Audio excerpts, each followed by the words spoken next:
Eyal, bonjour Sylvain. Moi je vous connais très bien, mais c'est pas le cas de forcément tous les lecteurs. Est-ce que vous pouvez vous présenter en quelques mots? Donc Eyal Lesby, je suis ingénieur en développement, je travaille chez Génie Mobile, mais là où je m'investis le plus, presque, c'est dans le Paris Android User Group. Je suis le trésorier, donc on est une jolie team à faire des événements gratuits tous les mois. Ok, Paris Android User Group, c'est quoi le concept, c'est quoi le principe? Raconte-nous toute une histoire. Je te raconterai toute l'histoire. Alors, comment ça a démarré? Vas-y. Non, ça a été monté par deux gars qui s'appellent Stéphane Guérin et Julien Del Rio. C'est eux qui ont vraiment créé cette association, et c'est une association loi 1901. Aujourd'hui, on est monté jusqu'à 17 membres actifs en même temps. Là, ça c'est un peu ratterri, mais en gros, le principe, c'est organiser tous les mois une conférence gratuite avec pizza, boisson, donc sponsorisée, mais pour que tout le monde échange. Et puis, on travaille beaucoup sur le contenu pour faire venir des jolis speakers et faire en sorte d'avoir des super trucs. Donc, voilà. C'est stylé. Aujourd'hui, comment est-ce que tu trouves le temps d'organiser tout ça, sachant que tu as eu quand même eu des événements heureux dans ta vie récemment. C'est un jeune papa. Du coup, ouais, c'est ça. Le temps, ça manque pas? J'ai une femme courageuse. Ça, c'est un premier point.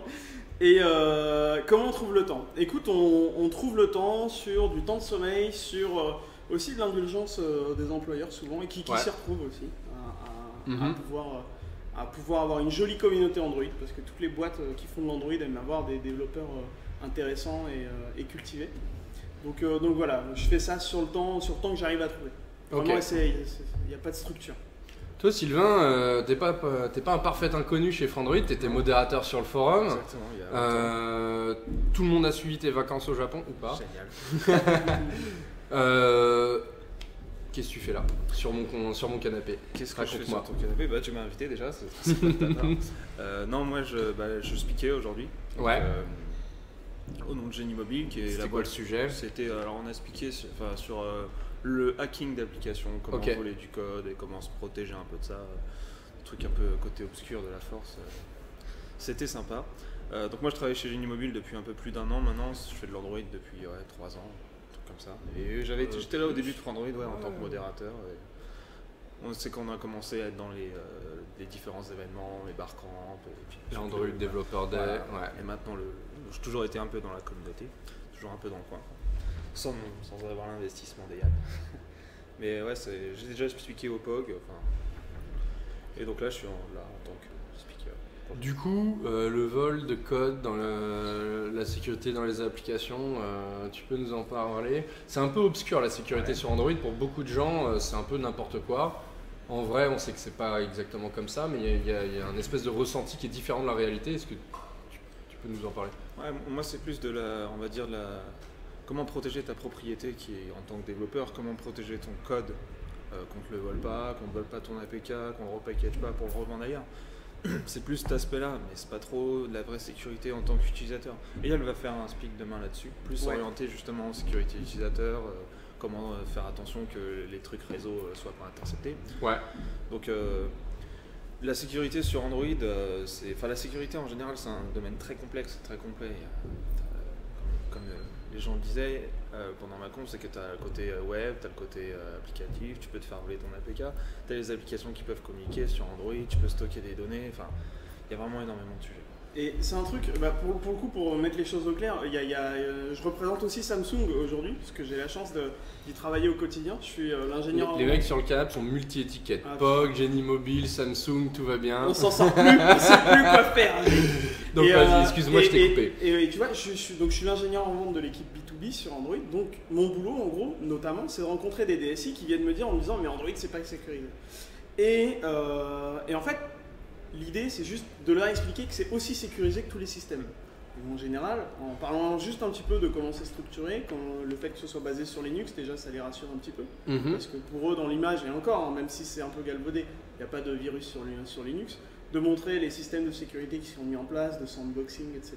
Ouais. Et c'est des choses qui marchent très bien. Et c'est vrai qu'avoir un discours pédagogique très simple, en donnant quelques bullet points, suffit à retourner le cerveau, même si c'est encore une expression un petit peu exagérée, Mais à convaincre les gens qu'en fait, dédramatiser cette situation qui pour eux est absolument dramatique sur Android, on va choper tous les malwares du monde. Ouais, c'est ça, il y a vraiment une espèce d'image qu'on se balade avec une plaie ouverte dans une piscine super sale, alors que bon, c'est pas vraiment le cas, quoi. Ouais. On a encore eu le cas il n'y a pas super longtemps, c'était Kaspersky qui balance la plus grosse menace de tous les temps sur Android, donc qui a infecté 15 téléphones, tous en Russie, tous dans le labo Kaspersky. C'est ça, et surtout qui demande, qui a un pop-up très explicite qui dit est-ce que vous voulez autoriser cette application à devenir administrateur système.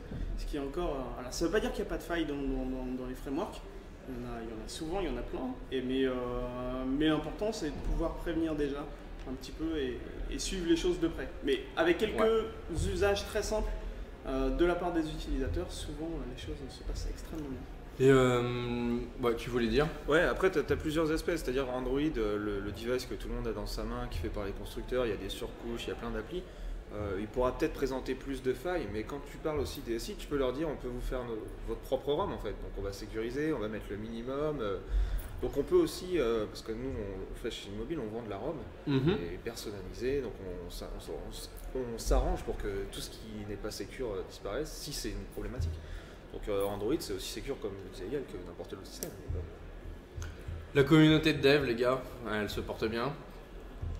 Pour le coup, au POG, on peut en témoigner, on n'a jamais fait de pub, on n'a jamais rien poussé, on n'est jamais venu vous embêter ou pratiquement jamais chez Frandroid pour nous faire de la pub, même si très régulièrement vous nous en avez fait, et ça a grandi tout seul. Aujourd'hui, on est presque à 1600 personnes inscrites sur la newsletter de l'événement. C'est assez énorme. C'est génial, et vraiment là-dessus, alors ce qui est cool, c'est que y a une grosse équipe qui a bossé sur avoir un site web, etc. On a beaucoup pensé sur comment faire le contenu, et on passe encore beaucoup de temps à y réfléchir pour sélectionner les speakers, structurer nos confs. Mais derrière, on voit qu'il suffit de faire des choses un peu de qualité, d'avoir en plus un écosystème d'entreprise qui est génial. On n'a pratiquement pas à chercher de sponsors, les gens viennent vers nous naturellement pour payer des pizzas et des boissons, et ça c'est top. Ou alors pour se payer les bug droïdes géants gonflables qui sont derrière. Donc on a vraiment vraiment l'écosystème en France est extrêmement privilégié. Je pense que les développeurs ont beaucoup à gagner à être sur Paris. Et en France aussi, mais sur Paris principalement. On le voit, d'ailleurs Julien Del Rio, qui est l'un des fondateurs du POG, a fondé le Toulouse Android User Group.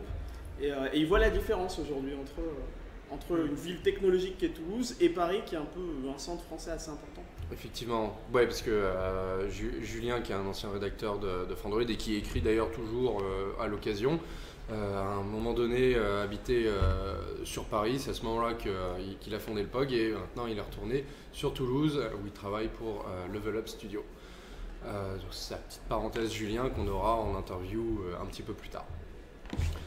Du coup, qu'est-ce qui manque Est-ce qu'il manque des choses à la communauté de développeurs aujourd'hui?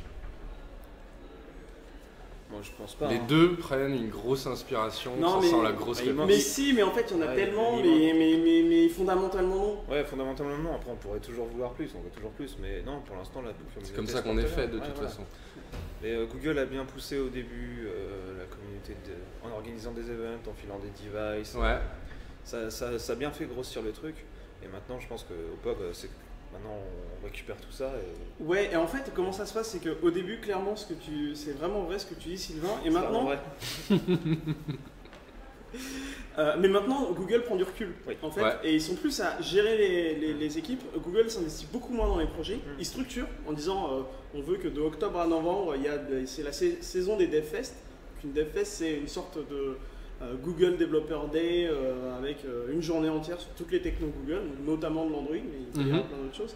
Et voilà, où ils monitorent un petit peu, vraiment, ils favorisent les échanges, ils documentent un maximum, ils financent très peu, voire pas. Mais je pense qu'en France, c'est limite pas obligatoire, en tout cas en France. Il y a d'autres pays où je pense que c'est un peu plus complexe. Ok. En ce moment, on parle beaucoup de création d'entreprises, porteurs de projets, de financement, d'incubation, etc. C'est des sujets à la mode. Qu'est-ce que vous en pensez tous les deux? On est dans une boîte qui a 2 ans. Qui a 2 ans et qui est en plein dans ça. Et, qui est un peu sur une niche. Et bon, après, au niveau du financement, j'ai cru comprendre que c'était quand même assez complexe, les dossiers à monter, ce genre de choses. Mais on n'avait pas le nez dedans. On est un peu plus des nerds que des start-upers, hein, tu l'as bien compris. Moi je le savais. Je n'osais pas te le dire. Et ouais, mais en tant que dev, vous avez quand même forcément un avis sur l'actualité. Il y a eu des sujets chauds, il y a eu Dailymotion, Orange, Dailymotion Yahoo, Fleur Pellerin partout. C'est quoi votre avis justement quand vous voyez ça? Tu veux qu'on soit pas politiquement correct? Ah, faut se lâcher. Hein. Franchement, clairement, qui peut pas être juste ahuri de voir que des gens qui comprennent souvent que la moitié de cet écosystème usent de leur autorité. Bon, c'est un peu facile comme critique et c'est absolument pas constructif, mais c'est vrai qu'on peut que déplorer qu'il y ait un frein qui soit mis et que l'écosystème se régule pas plus lui-même avec des gens compétents qui savent de quoi ils parlent. Après, peut-être nos amis Montebourg et Pellerin qui regarderont ça, on leur fait quand même de gros bisous. Hein. Sur la fesse droite, pour Montebourg, parce que sinon c'est déplacé. Il y a un nouveau centre d'innovation. Le chantier a commencé lundi, pas dernier, mais celui d'avant. Avec justement de l'investissement à la fois public mais aussi privé. Il y a Google qui met pas mal d'argent. Cool, pas cool? Bon, l'argent c'est toujours cool. Hein. Si ça peut permettre à des boîtes de sortir, on n'en sera que mieux. Après, il faut voir les contreparties. Mais... Non, qu'il y ait des investissements, c'est toujours bon. Ouais, je pense que c'est fondamental en fait. Je pense que même depuis cette histoire, les images, j'écoute pas mal de podcasts sur les technos de manière générale et ça a eu un investissement jusqu'aux États-Unis et jusque dans plein de pays. Et donc c'est vraiment, ça envoie un mauvais signal. Alors le fait qu'il y ait ce genre d'initiatives, et souvent d'ailleurs qui sont en grande partie financées par des organismes publics, c'est d'autant mieux et c'est fondamental. Et on en a besoin parce que on n'est pas dans un... Il y a beaucoup moins de VC en France, ils sont souvent beaucoup moins puissants et l'écosystème est super riche. Et vraiment, la France et quand on va à la Silicon Valley... parce que tous les deux, vous étiez présents pour Google I.O. de 2013. Sylvain. Il était à Tokyo. Ah oui, c'est vrai. Oui, du coup. Ok. Mais donc toi, Eyal, t'étais à Google I.O., t'as pu voir, mais t'es déjà allé l'année d'avant ou non? Non, jamais. Non. Ok, autant pour moi. Ma mémoire fait défaut. Ouais, non, je suis désolé. L'année prochaine. Exactement. Non mais je vois, en fait, j'en discutais dernièrement avec des gars de chez Google. Le sujet de la discussion, c'était c'est quoi aujourd'hui les meilleures nations sur du dev? Et on s'est vraiment concentré sur le dev. Et c'est vrai que, parce qu'on était aux États-Unis, donc chez Google, on était avec les mecs qui bossaient sur le projet, notamment sur le projet Android. Et ils me disaient aujourd'hui, les Français sont extrêmement représentés, notamment dans l'équipe Android. Enfin, il y en a plein qui sont très célèbres. JB, Nicolas, Romain, Xavier, exactement. Et il y en a encore d'autres. Et il y en a encore d'autres, ils sont très souvent à être 6-7 à la cafette ensemble, rien que sur le projet Android. Donc il n'y a pas 5000 personnes sur le projet Android. Non, clairement pas. Et donc il y a une vraie représentation des Français. J'aime bien insister dessus. Après, ça vient de partout, mais les Indiens aussi sont très bien représentés. Il y a plein d'Indiens qui sont très bons. Il ne faut même pas se fier à ce qui se fait souvent offshore, où clairement on a affaire à... C'est du LOL. Dire de la chair à canon, les mecs qui sont envoyés là-bas. Il y a peu de choses qui sont pensées. Et voilà, justement, et paradoxalement, les Américains soit étaient des grands gourous parce que voilà, c'était des gros fous, ou soit là où ils sont très bons, c'est plutôt sur du management. Donc là, dans la discussion, on était un peu arrivé à cette conclusion et je trouvais que c'était intéressant de voir que les cursus de formation peuvent être vachement clivants sur les profils, etc. Même si la personnalité. Et j'ai eu des retours aussi de boîtes américaines qui allaient faire développer en France parce que c'était moins cher qu'aux US, mais c'était de la super qualité, quoi. Ouais. C'était plus cher qu'en Inde évidemment, mais ça n'a rien à voir. Non, mais on a une bonne réputation en tant que développeur, ce qui est plutôt cool. Ouais. Organiser la DroidCon, c'est difficile. Oh là là, heureusement. Alors la DroidCon, c'est organisé par le POG. C'est organisé par le POG et par WIP Connector. Donc vraiment, on a bossé ensemble. Ce qui est cool, c'est que WIP, ils ont l'habitude de faire des DroidCon. Ils ont géré ça super bien. Au POG, nous, on a été beaucoup occupés par des trucs à côté. Je parlais un peu de mon dossier principal en ce moment qui bave et qui marche à quatre pattes, presque.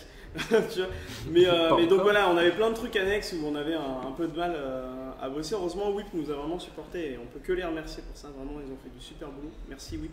Mais le POG aussi, clairement, on s'est investi. Il y a une bonne partie de l'équipe qui a bossé à fond, notamment Romain, Stéphane. Je vais sûrement en oublier, je suis désolé. Mais non, vraiment, il y a du beau boulot. Et franchement, moi je trouve le résultat pas mal. Qu'est-ce que t'en penses toi? Moi j'adore. Bah écoute, regarde, nous on a un studio vidéo, on peut passer du monde en entrevue, donc non, clairement, nous on trouve ça très très très cool. Et justement, ma question c'était c'est quoi les gros challenges? Est-ce que trouver les sponsors c'est difficile, trouver la salle, comment ça se passe en fait, organiser un événement dev en France, faire venir 400 personnes à Paris dans une salle? Alors, tu as plusieurs sujets. Le premier sujet, c'est la salle. Il faut réussir à le trouver. Quelque chose d'accessible, qui va correspondre au format, etc. Ça, c'est Romain et Thibaut de Whip qui l'ont fait. Donc Romain du POG et Thibaut de Whip. Qui ont trouvé le tapis rouge. D'ailleurs, je crois que c'est Romain qui l'a visité en premier. Ok. Donc voilà, ça c'est un des gros sujets. L'autre sujet, c'est la bouffe, mais souvent ça vient avec la salle. Après, il y a le contenu. Finalement, ça s'est fait relativement vite. Je pense que si on refait la DroidCon, on n'en a pas encore reparlé, mais si on refait la DroidCon, je pense qu'on va beaucoup plus se structurer là-dessus pour avoir plus de contenu. Il y a quand même, pour info, là, c'est un scoop for Android. On a plus de 60 demandes qui ont été faites pour le Call for Paper. Pas mal. En fait, on a ouvert un formulaire où les gens pouvaient s'inscrire. Et on était à 63 ou 67, un truc comme ça. Ce qui est quand même vraiment, vraiment bien. Pour une première DroidCon. Et là, on est à plus de 450 tickets vendus. Je ne sais pas combien on est aujourd'hui, tu disais qu'il en restait encore pas mal. C'est peut-être les gens qui viennent demain. Mais ouais, non, clairement, aujourd'hui, voilà. Et pour reprendre, donc il y a le contenu, il y a la salle, il y a la bouffe.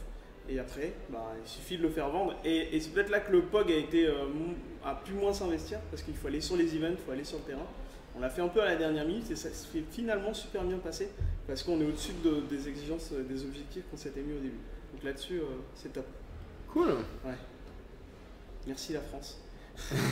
C'est trop facile en France. Et du coup, justement, donc toi, ton client en ce moment, c'est Samsung. Ouais. Et toi? Si c'est pas indiscret, hein, si c'est indiscret, Non, en ce moment, je travaille sur un projet pour Thales. Ok. Et justement, les grosses boîtes Android, elles en mangent tous les matins ou ça commence timidement? Non, il y a beaucoup de boîtes qui travaillent sur Android et qui travaillent sur ou avec Android. Ouais. On peut citer, il y a tout le monde, il y a Orange, JCDecaux, Samsung évidemment, il y a Thales, il y a la SNCF, il y a tout le monde qui fait. Entre ceux qui font des applis, ceux qui ont besoin d'un Android métier pour leurs agents qui sont sur le terrain. On a vu la SNCF tout à l'heure avec ses 11 000 terminaux. Voilà, Android c'est plus juste le téléphone. Oui. C'est plus juste le téléphone grand public, maintenant c'est un vrai système à part entière. Donc il y a toutes les entreprises se penchent dessus. Mais malgré tout, il y a un truc qui manque énormément au travail que fait Google, c'est justement cette partie entreprise. Alors pour le coup, c'est là que Génie Mobile se situe un peu avec la Home Costo. Et c'est là ce sur quoi bosse énormément Samsung aussi. Vraiment, il y a des API pour faire du MDM extrêmement avancé qui sont mis en place. Samsung se structure vraiment énormément au niveau du B2B.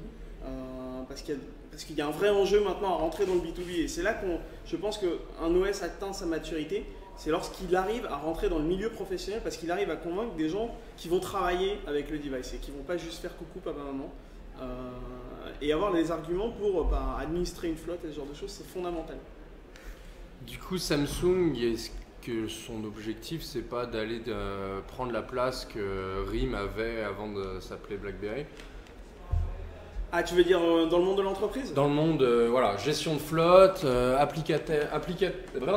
rembobine, je recommence, du B2E, c'est-à-dire de l'applicatif Android, des applis, mais décidément, j'y arrive pas. L'applicatif métier, on va y aller plus simple. Voilà, est-ce que c'est pas un peu un enjeu chez Samsung? Alors, un point, moi, j'ai pas le droit de m'exprimer sur Samsung en public sur les stratégies de Samsung. Donc, Sylvain, est-ce que tu peux t'exprimer à la place de Eyal? Ouais, clairement. Samsung, il est chaud en fait. Samsung a pris des positions fortes en proposant son système de MDM pour les entreprises notamment. Vraiment, de toute façon, c'est un marché. Et Samsung, ça doit être un des seuls constructeurs aussi qui a la volumétrie nécessaire pour, par exemple, si demain il y a une boîte qui fait j'ai besoin de 5000 devices, je pense qu'il n'y a pas beaucoup de constructeurs qui peuvent dire là 5000 devices on peut les faire. Donc Samsung, c'est un des grands acteurs là-dessus. Tu n'as pas le droit de t'exprimer, donc je peux dire ce que je veux. non, si, je peux dire, la volumétrie, c'est pas vraiment un problème. Le problème, c'est plus dans l'accompagnement, dans les fonctionnalités qu'un constructeur peut mettre dans les ROM. Et surtout, en fait, et c'est là qu'il y a un vrai bottom leg, c'est l'intégration de ce device dans l'écosystème DSI. on parlait du MDM, t'en as plein qui sont connus, AirWatch, Mobile Iron, c'est des noms qui disent rien à énormément de développeurs, mais c'est des trucs pour des DSI, c'est fondamental. T'as ça, et puis tu as le deuxième point qui est toute l'infrastructure SI, avoir tes mails dessus, pouvoir faire du VPN qui va se monter automatiquement, mais que tout ça puisse continuer à être géré par le MDM. Tout ça, c'est l'intégration dans l'écosystème, et c'est ça qui est super complexe à avoir, parce qu'il ne dépend pas du constructeur, il ne dépend pas de l'OS. Même si que secondairement, il s'imbrique et c'est juste ramener des gens dont le métier c'est l'entreprise et c'est le management et c'est les technos de l'entreprise de manière générale à pouvoir être utilisés sur ton device de manière correcte et intuitive pour les utilisateurs. Et c'est une longue chaîne en fait à caler. Et ça c'est le problème. Aujourd'hui, est-ce que les clients, donc les entreprises, elles ont un budget suffisant pour mettre en place ce genre de solution? Je pose la question, je l'explique aussi. Tout à l'heure, on a discuté avec Thomas de la SNCF justement sur ce genre de problématique. La SNCF a déployé 11 000 terminaux Android pour les agents de bord, mais derrière, il n'y a pas une MDM complète. Il n'y a pas de descente silencieuse d'application, il n'y a pas ce genre de choses. Ça leur donne une certaine flexibilité parce qu'ils peuvent faire du bring your own device et ils vont tenter l'expérience cet été. Mais évidemment, du coup, ça leur donne pas non plus les avantages d'une MDM très serrée où l'entreprise décide d'absolument tout ce qui se passe sur le terminal. Ça coûte cher à développer, non? Alors à développer non, parce qu'au final c'est que des clients que tu installes. Par contre, tu as des frais qui sont engendrés clairement parce que c'est des frais fixes en plus, il faut que tu payes par licence, etc. C'est vraiment un budget, mais moi, puisqu'au final c'est mon quotidien de croiser des boîtes qui viennent me poser des questions sur les MDM, l'intégration avec les devices Samsung. Il y a de plus en plus de boîtes qui allouent à ça. Et puis tu parlais de BlackBerry, c'est un écosystème qui s'est fondé sur ça aussi. Donc il y a déjà des budgets sur le MDM, sur tous les clients qui sont BlackBerry. Donc il y en a plein qui ont déjà fait la démarche et qui savent. Et puis tu as d'autres notions aussi qui te permettent de limiter, je te parle de l'application Exchange standard, qui te permettent d'administrer ton device. Tu es capable de l'affilier à un compte mail, de savoir que tu as tel mobile, tu es capable de leur donner même des restrictions d'accès, demander le cryptage, configurer le mot de passe de manière assez fine en plus, rien qu'avec Exchange. Donc tu l'as dans une certaine mesure. Et un serveur Exchange, il y en a plein qui l'ont. Alors, je sais pas si même du Google Apps, si ça fait du Exchange et qu'on peut pousser les lois, ce genre de choses. Mais tu vois, tu as quand même pas mal de choses qui sont déjà là. Mais le problème, c'est que c'est pas forcément accessible à quelqu'un qui n'est pas au courant. Et là, c'est le boulot justement des gens qui accompagnent les entreprises à cerner leurs besoins et les conseiller au mieux en fonction de leur taille, de leur truc. Et il y a beaucoup de MDM, d'entreprises qui utilisent des MDM pas pour contrôler totalement la vie de l'utilisateur, mais simplement pour pouvoir avoir des fonctionnalités très précises dont ils vont avoir besoin. Vraiment. Ok. Tu voulais rajouter quelque chose? Je suis d'accord. Après, chaque client aura sa demande particulière et tout. Ils ne veulent pas toujours tout contrôler. Des fois, c'est surtout des fonctionnalités dont ils ont besoin. Mais ils n'ont pas forcément besoin d'un énorme package à la rime où tu peux tout faire. Tu peux couper le device, installer ce que tu veux. Donc l'avantage d'Android, c'est que c'est flexible là-dessus. Ouais. Je suis d'accord avec toi. Ouais. Et vous faites aujourd'hui, on se pose beaucoup de questions de gestion de flotte sur du téléphone, les tablettes, où est-ce qu'on en est? Écoute, ça grimpe. En entreprise, c'est ça le contexte de la question. Alors, il y en a très régulièrement sur plein d'usages. Il y a d'ailleurs Samsung et Genius ont un sujet en commun en ce moment avec un client assez important. Sur des problématiques de en fait se remplacer. En fait, vraiment la démarche qui est aujourd'hui au niveau des tablettes dans l'entreprise, c'est remplacer le PC portable par de la tablette. Alors parfois ils continuent à vouloir faire du Windows 8 parce que l'écosystème est là, etc. Et puis parfois ils se disent, je me rends compte que pour 30% de moins, j'ai une tablette Android qui est fluide, qui marche, il y a un truc qui marche bien chez Samsung en ce moment dans l'entreprise, c'est la Note 10.1. Elle a un stylet et ne serait-ce que pour prendre des notes, faire des annotations, des trucs comme ça, ça rend très autonome et ça convainc pas mal. Donc tu vois, c'est vraiment la démarche dans les entreprises aujourd'hui, c'est plus en effet de remplacer du PC par de la tablette. Et ça grimpe, et vraiment il y a de plus en plus d'intérêt. Après il y a des vraies limites, il y a des vrais freins à utiliser une tablette plutôt qu'un PC, mais ouais. Moi je vois la démarche plutôt comme ça. Il y a beaucoup de cas où la tablette c'est suffisante et le PC il vieillit, tu peux le casser, tu peux perdre le chargeur, tout. tablette elle est un peu plus en un bloc, un peu plus solide au final. Ouais, tu peux la déhousse. Et quand tu veux avoir des techniciens, c'est pas forcément des gens qui s'y connaissent beaucoup en Windows et tout, ils peuvent avoir des problèmes inhérents au système. Alors qu'Android tout est un peu plus simple et du coup une application tablette, des fois ça se prête beaucoup mieux que, notamment pour les techniciens qui vont sur les gens, qui vont sur des sites faire des choses. Des fois une tablette ça suffit et on a des clients qui aimeraient bien voir tout le monde avec tablette. Enfin, je pense que tout le monde aimerait bien avoir une tablette à la place d'un vieux PC tout court. Ouais. Ok. Du coup, est-ce que l'adoption d'Android en entreprise, d'après vous, elle est venue des utilisateurs? Est-ce qu'elle est de la base ou est-ce qu'elle est venue directement des DSI? Comment vous l'avez perçu? Alors, moi je vois deux choses. En effet, tu as une base avec les petits geeks de la boîte qui ont tous des S3, des trucs comme ça. Enfin, c'est un cas de figure que j'ai pas mal rencontré. Et du coup, qui commencent à évangéliser chez eux parce qu'ils sont cool, ils arrivent à faire des trucs sympas avec leur téléphone, c'est tous les effets waouh qui marchent dans les boîtes.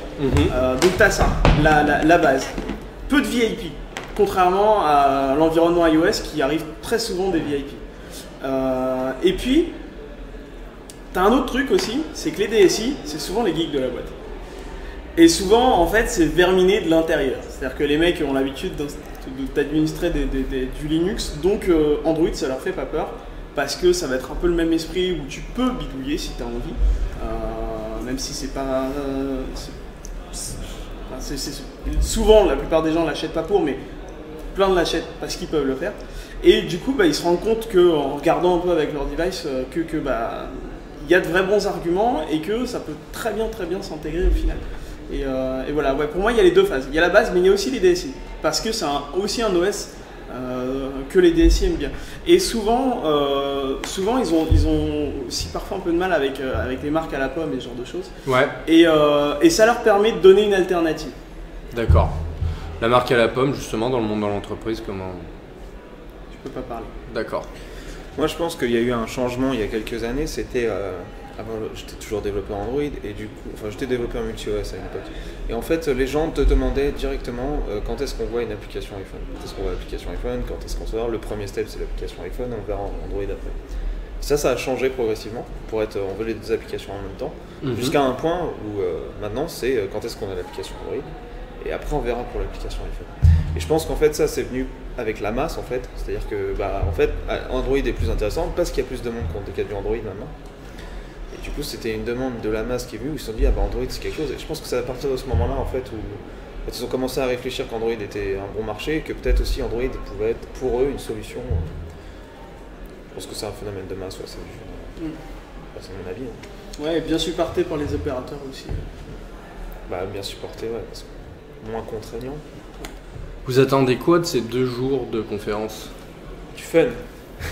De la sueur.